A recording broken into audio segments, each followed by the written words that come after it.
امید ناز کا ہم سے یہ مان تھا کہ آپ عمر گزار دیجئے، عمر گزار دی گئی۔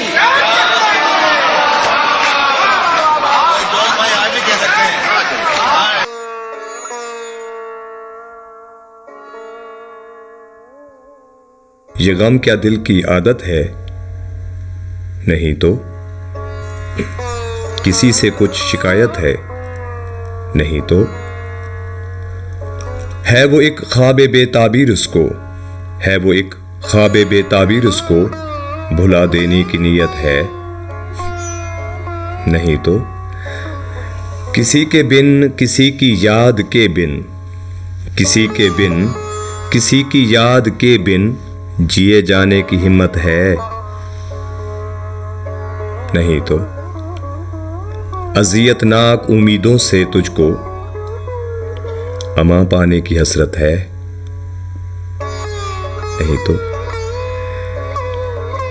جس نے تجھے کہیں کا نہیں رکھا، جس نے تجھے کہیں کا نہیں رکھا، کیا ایک ذاتی وحشت ہے؟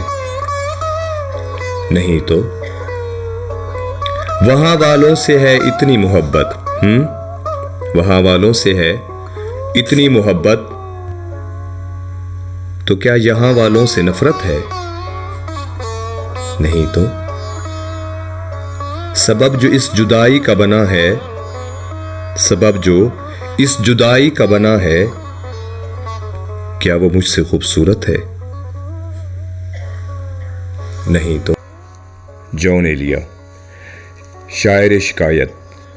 وہ ایک ایسا باجا تھے جو تیور سروں میں تلخ نغمے گایا کرتے تھے۔ اپنے احساسات کے حوالے سے وہ ایک حساس بچی کی طرح تھے۔ انہوں نے اپنے حسین ترین نثر کو خود کلامی کی صورت میں اپنے مرحوم والد سے گفتگو کرتے ہوئے خود بھی اس بات کا اعتراف کیا ہے کہ بابا میں بڑا نہیں ہو سکا۔ اگر عاشق جون ایلیا کی نظر سے دیکھا جائے تو درد کے ساتھ سمندر لرزتے ہیں ان 5 الفاظ میں کہ بابا میں بڑا نہیں ہو سکا۔ اور ساتھ ساتھ عمر گزرتی گئی یہاں تک کہ وہ بوڑھا ہو گیا۔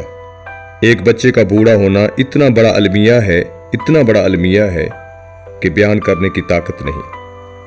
تو جون ایلیا اسے کیسے برداشت کرتے؟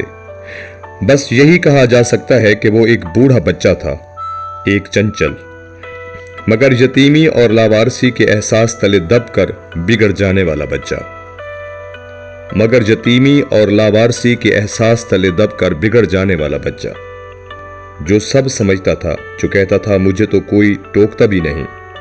یہی ہوتا ہے خاندانوں میں کیا؟ جون ایلیا کی اسی کیفیت کے باعث اس کی شاعری کو ایک الگ پیرہن ملا، ایک نیا لہجہ، ایک نیا انداز، ایک الگ تھلگ اسلوب اس کے حصے میں آیا۔